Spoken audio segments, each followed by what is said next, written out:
नमस्कार दोस्तों, आप सभी का स्वागत है आपका अपने YouTube channel study today with Viplav में। तो दोस्तों, आज की इस वीडियो में हम जैक बोर्ड वीकली टेस्ट के लिए क्लास 12 के हिंदी इलेक्टिव पेपर के लिए 30 VBA ऑब्जेक्टिव को देखेंगे, यानी कि MCQ टाइप के क्वेश्चंस को कवर करेंगे। और एक क्वेश्चंस आपको आज के वीकली टेस्ट में देखने को मिलेगा, इसलिए सभी से रिक्वेस्ट है वीडियो को कंप्लीट देखिए, वीडियो को लाइक कीजिए और अपने दोस्तों में भी शेयर कीजिए। तो चलिए वीडियो को स्टार्ट करते हैं।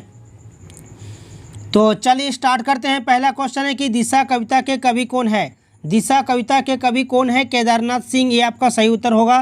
नेक्स्ट है कि कवि किससे हिमालय की दिशा के विषय में पूछता है। कवि किससे हिमालय की दिशा के विषय में पूछता है? पतंग उड़ाते बच्चों से, ज्योतिष शास्त्री से, भूगोल शास्त्री से या व्यापारी से।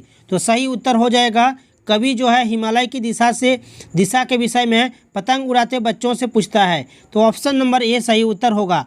कवि के प्रश्न पर बच्चे के उधर उधर कहने का क्या अभिप्राय है? उधर उधर कहने का क्या अभिप्राय है? तो यहाँ पर पतंग की उड़ान की दिशा में, ये जो है इसका सही अर्थ होगा, पतंग की उड़ान की दिशा में। नेक्स्ट दिया हुआ है कि दिशा कविता में कवि ने क्या अभिव्यक्त किया है। बाल सुलभ क्रीड़ाएँ, बालकों के हास्यास्पद उत्तर, बाल मनोविज्ञान या बालकों की अनभिज्ञता। तो इसका जो सही उत्तर हो जाएगा बाल मनोविज्ञान, ये आपका सही उत्तर हो जाएगा। नेक्स्ट है कि बच्चे के लिए क्या आवश्यक है। कवि को उत्तर देना, हिमालय की दिशा बताना, भाग जाना या पतंग का उड़ना। इसका जो सही उत्तर हो जाएगा पतंग का उड़ाना। ठीक है, बच्चों के लिए क्या आवश्यक है? पतंग का उड़ना, ये जो है आवश्यक है। ऑप्शन नंबर डी सही उत्तर हो जाएगा, पतंग का उड़ना। नेक्स्ट है कि घाट की सीढ़ियों पर बैठे बंदरों की आंखों में नमी आने का क्या कारण है। बसंत आगमन के कारण लोगों की आवाजाही बढ़ जाना, ये एक कारण है। ठीक है, ऑप्शन नंबर सी में जो दिया हुआ है कि बसंत आगमन के कारण लोगों की आवाजाही बढ़ जाना, ये सही उत्तर होगा। नेक्स्ट है कि बसंत आगमन पर किस घाट का पत्थर और अधिक मुलायम प्रतीत होने लगता है। तो इसका जो सही उत्तर हो जाएगा दशाश्वमेध, ये आपका सही उत्तर हो जाएगा दशाश्वमेध। नेक्स्ट है कि बनारस में प्रत्येक कार्य और गतिविधियों का धीरे धीरे होना किसका बोधक है। सुस्त जीवन शैली का, लोगों की अकर्मण्यता का, बनारस की सामूहिकता का या उबाऊ गतिविधियों का।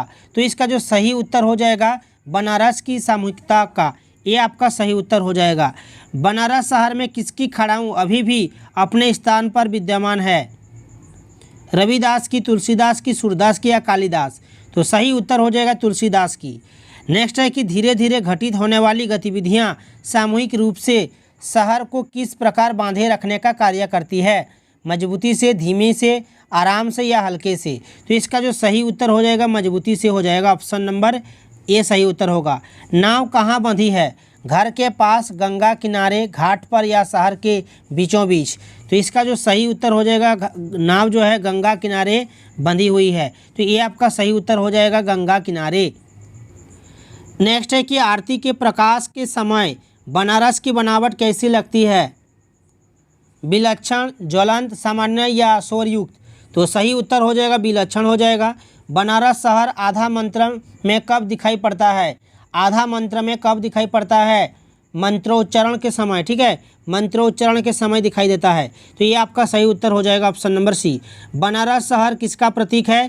तो ये आध्यात्मिकता का। ठीक है, ऑप्शन नंबर सी सही उत्तर हो जाएगा। नेक्स्ट है कि अपनी दूसरी टांग से बिल्कुल बेखबर पंक्ति का आशय है कि गंगाजल में स्नान करते समय। ऑप्शन है यहाँ पर एक टांग का ना होना, एक टांग पर खड़े रहकर सारे काम करना, अन्य गतिविधियों से अनभिज्ञ होना, शारीरिक विकलांगता का स्वतः ठीक हो जाना। तो सही उत्तर हो जाएगा ऑप्शन नंबर सी में जो दिया हुआ है कि अन्य गतिविधियों से अनभिज्ञ होना। नेक्स्ट है कि आदमी के हाथ स्तंभ की भांति कब खड़े होते हैं। सूर्य को अर्घ्य देते समय। कब? सूर्य को अर्घ्य देते समय, ये आपका सही उत्तर हो जाएगा। नेक्स्ट है कि राख के स्तंभ से क्या अभिप्राय है। मिट्टी के ढेर से, पूजा पाठ की सामग्री के ढेर से, शवों की राख के ढेर से या इनमें से सभी। तो सही उत्तर हो जाएगा ऑप्शन नंबर 2 हो जाएगा, शवों की राख के ढेर से। ठीक है, ऑप्शन नंबर 2 सही उत्तर हो जाएगा। ऑप्शन नंबर 3 सही उत्तर हो जाएगा, ये आपका सही उत्तर हो जाएगा। ठीक है, नेक्स्ट क्वेश्चन दिया हुआ है कि बिस्कोहर की माटी पाठ के रचनाकार कौन है। बिस्कोहर की माटी पाठ के रचनाकार कौन है? Vishwanath Tripathi. Option number B सही होगा। कोइयाँ किसे कहते हैं? कोइयाँ किसे कहते हैं? कुमुद के फूल को कहते हैं, कुमुद के फूल। नेक्स्ट है कि बिस्कोहर की माटी में लेखक ने क्या अत्याचार की बात कही है? माँ के दूध पर छोटे भाई पर कब्जा, ये आपका सही उत्तर हो जाएगा। माँ के दूध पर छोटे भाई का कब्जा, ये सही उत्तर होगा। नेक्स्ट है कि बतिया, कथरी और बरहा क्या क्या अर्थ है? तो बतिया, कथरी और बरहा का क्या अर्थ है? फल का अविकसित रूप, बिछौना, खेतों की सिंचाई के लिए बनाई गई नाली, ये जो है तीनों का सही उत्तर हो जाएगा। बतिया यानी कि फूल का अविकसित रूप, ठीक है, कथरी यानी कि बिछौना और बरहा खेतों की सिंचाई के लिए बनाई गई नाली, ये तीनों का उत्तर हो जाएगा ऑप्शन नंबर डी। अपने बच्चों के प्रति माँ के महत्व को लेखक को कब समझ आया? अपने छोटे भाई के जन्म के बाद, बत्तखों को अपने अंडे सेते हुए देखकर, पिता द्वारा समझाए जाने पर या माँ से दूर जाने पर। तो इसका जो सही उत्तर हो जाएगा बत्तखों को अपने अंडे सेते हुए देखकर, ठीक है। नेक्स्ट है कि बिस्कोहर में लेखक को खेतों, खलिहानों तथा तालाब आदि स्थानों पर किसके दर्शन हो जाते थे? तो ये सांप की, ऑप्शन नंबर सी सही होगा। लेखक की माँ लू से उसे बचाने के लिए क्या करती थी? उसके कपड़ों में प्याज बांध देती थी, उसके कपड़ों में प्याज बांध देती थी, ये सही उत्तर हो जाएगा। नेक्स्ट क्वेश्चन देखिए, नेक्स्ट क्वेश्चन यहाँ पर दिया हुआ है कि वर्षा ऋतु में आई आंधी, वर्षा और बाढ़ का क्या प्रभाव पड़ता है?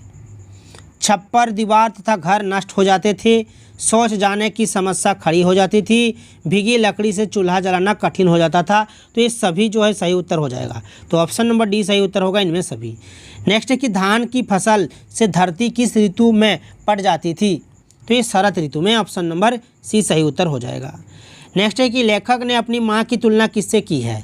लेखक ने अपनी माँ की तुलना किससे की है? बत्तख से की है, ऑप्शन नंबर डी सही उत्तर होगा। नेक्स्ट है कि ग्रामीण जीवन की कौन सी बातें आज के जीवन में प्रेरक और शिक्षाप्रद हो सकती है? सभी से रिक्वेस्ट है वीडियो को लाइक कीजिए और अपने दोस्तों में भी शेयर करना, ठीक है। नेक्स्ट जो क्वेश्चन यहाँ पर दिया हुआ है कि ग्रामीण जीवन की कौन सी बातें आज के जीवन में प्रेरक और शिक्षाप्रद हो सकती है? पर्यावरण को संरक्षित रखना, बुजुर्गों की देखभाल करना, उन्हें सम्मान देना, माताओं द्वारा बच्चों का अपना दूध पिलाना, इनमें सभी। तो सही उत्तर कौन सा होगा?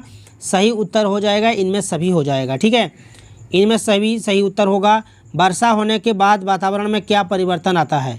वर्षा होने के बाद वातावरण में क्या परिवर्तन आता है? पशु पक्षी झूमने लगते हैं, दूब और अन्य वनस्पतियों को नवजीवन मिल जाता है, पेड़ पौधों की सुंदरता दिखते ही बनती है। तो ये तीनों सही है, इसलिए ऑप्शन नंबर डी सही उत्तर हो जाएगा इनमें सभी।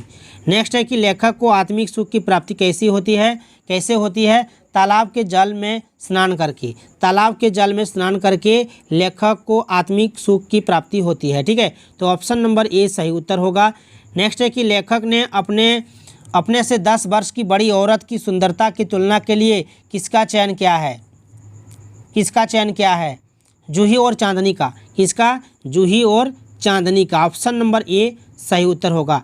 नेक्स्ट तो ये था क्लास 12 हिंदी इलेक्टिव पेपर के लिए कुछ VVI ऑब्जेक्टिव का सॉल्यूशन। वीडियो को अगर अच्छा लगा तो लाइक और शेयर कीजिए और हमारे चैनल में जुड़े रहने के लिए, इस तरह के वीडियोस देखने के लिए चैनल को सब्सक्राइब करके रखिए। तो मिलते हैं नेक्स्ट वीडियो में।